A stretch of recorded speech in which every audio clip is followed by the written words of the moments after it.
of who knew what, when, who signed off on these things, who approved them. And we need to remember that this is public taxpayers' money, public and taxpayers who never see these kind of enormous salaries, six-figure salaries, enormous golden handshakes. So it is really outrageous at this stage that the government have failed to get a handle on this situation.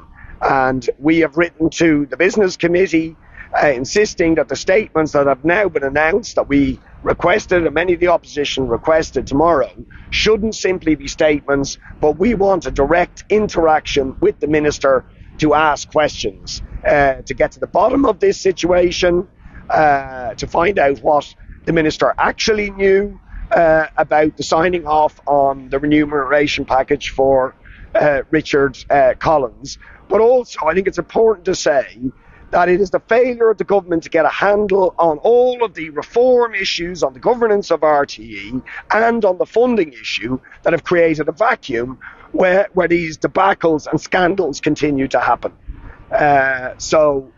And of course, in the end, the ordinary workers in RTE, who aren't the vast majority of them, are not in receipt of these enormous six-figure salaries or ever likely to see golden handshakes of this sort, are ending up as the likely victims, along with public service broadcasting itself, for the malgovernance of the government and of executives at the top of RTE. It is utterly wrong, it is utterly shambolic, and the Minister needs to be held to account for her failure to get on top of this mess. Well, she needs to come clean as to what she actually knew, and indeed how on earth we could still be looking at a situation where these enormous golden handshakes are being given when they're essentially reward for failure, while ordinary workers, and these get forgotten about, are staring down the barrel of hundreds of redundancies. So jobs are going to be suppressed of ordinary workers who never did anything wrong. And that is absolutely wrong. So the people who were responsible for running RT walk away with golden handshakes and non-disclosure agreements, while ordinary workers are going to have jobs suppressed, and the quality of public sector broadcasting will be degraded as a result of this. How do you rate the Minister's political survivability? Well, look, to be honest, I mean, I don't have any confidence in either the government or the Minister to recognise this. It's not just about individuals. All of the government are collectively responsible for the failure to get on top of this. It's just another example of the two-tier society we live in and their failure to sort of address that problem. Because we just need to remember, at the base of all of this is the fury and anger of ordinary people who pay their TV license, pay their taxes, and then watch these top executives walking away with enormous golden handshakes and golden showers, and indeed non-disclosure about the actual extent. Golden showers. sorry. Excuse me. You could cut that bit. Cut that bit if you want. Well, showered with gold. Showered with gold. They are being showered with gold. They are.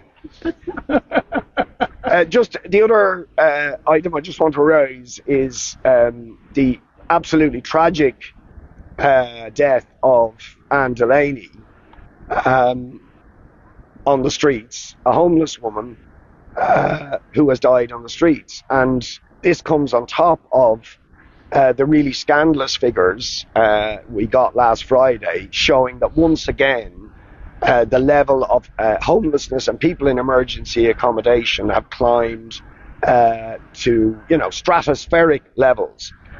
So we've seen in the course of a year an additional 1,777 people forced into emergency accommodation, and people living on the streets. And while I don't know the specific circumstances of Anne Delaney's situation, the vast majority of people who are living on the streets are living on the streets because they are afraid to go near the emergency accommodation that is available, because it's dormitory and hostel accommodation, and many people simply don't feel safe there.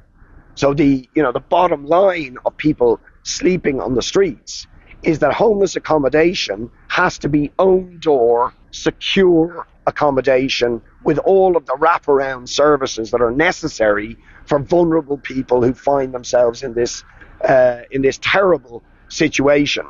But it also highlights the absolute scandalous, shameful, ongoing failure of the government to get a grip on the homelessness catastrophe that we are facing in this country. And there are many aspects to that, but one that I want to highlight again is that a growing cohort of the people who are ending up homeless are families and children. And the reason for this is because the private developers who are doing most of the building in this country are generally not building 3 and 4 bedroom accommodation. They are building 1 and 2 bedroom accommodation. So families increasingly are having no options. And I mean, the Taoiseach, when I addressed this question to him last week, said, oh no, but our figures show that the biggest need is in 1 and 2 bedroom. Of course, what he forgets to admit in that is that the housing lists that the government are referring to as showing 1 and 2 bedroom need as being the biggest need exclude people who are on HAPs. So they're on transfer lists, so they're not counted. But actually, huge numbers of the people who are on HAPs, but then might find themselves subject to an eviction order, or find themselves facing the possibility of homelessness, are that cohort with children, and they have literally nowhere to go.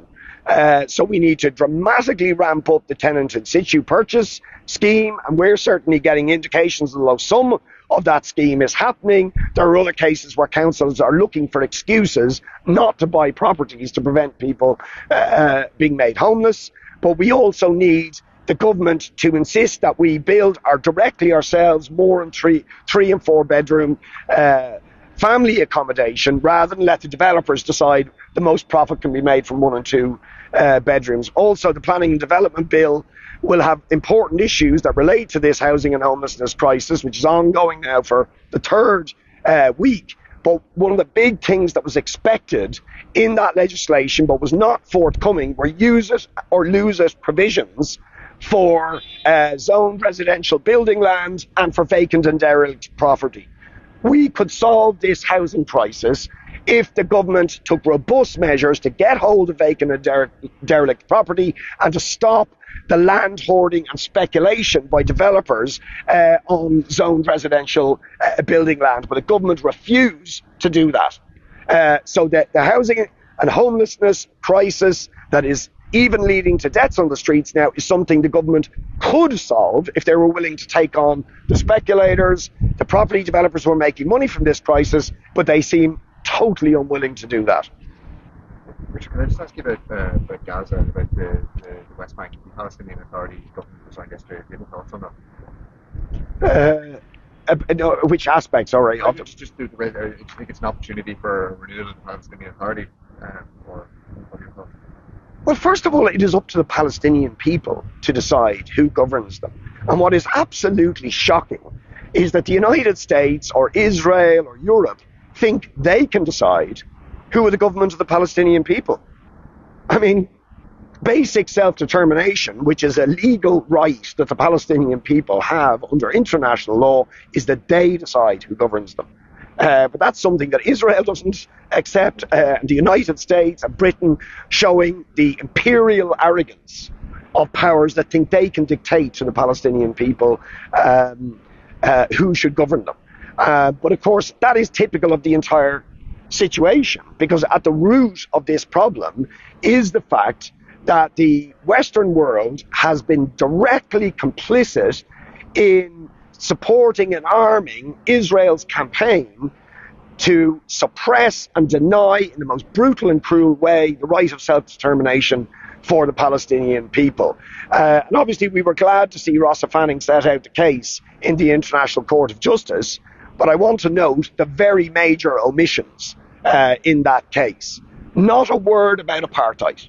Not a word. And there's a reason why the government have refused resolutely to mention the word apartheid, because it has very, very big legal implications. If you acknowledge, which the world should, and is blatantly obvious, this is an apartheid regimes have to be dismantled. That's what we know from South Africa. Apartheid is a crime against humanity under international law. The Irish government don't want to say the word apartheid because it would have the inexorable follow-on that they would have to delegitimize the apartheid regime and the apartheid state in the way the world had to do with apartheid South Africa, and that's why they won't do it. And in that sense, our government continues to be complicit with legitimizing a regime that is based on apartheid, on ethnic cleansing, on annexation of Palestinian territory, and the cruel 17-year-long siege of Gaza, and obviously, most recently, the genocidal attack we've witnessed over the last 4.5 months. New research by Bernardo's this morning said that 41% of parents have cut back on their food portion sizes or skipped meals for their kids. Not shocking in such a rich country to have that such a statistic. Yeah, I mean, the cost of living crisis is not over for huge numbers of people, and it is quite sickening and shameful that it is happening in a country which is spectacularly wealthy, and where corporate profits have quadrupled over the last 10 years. So in the very time period when people have suffered cruel austerity, then a cost of living crisis, massive profits are being made by corporations who are profiteering off the back of the current cost of living crisis, whether it's in energy prices, food prices, housing, rent and accommodation, and a whole range of areas. People are being crucified still by corporate entities that are making extraordinary profits and in an extraordinarily wealthy country. So, yeah, I mean, but there's no stomach on the part of this government to do anything to kind of redress the gross inequalities in wealth and income that exist in this country, and indeed the RTE debacle is just a little glimpse of that sort of thing. There's one law for a rich cohort at the top, and there's another law for ordinary working people who are struggling to pay the bills.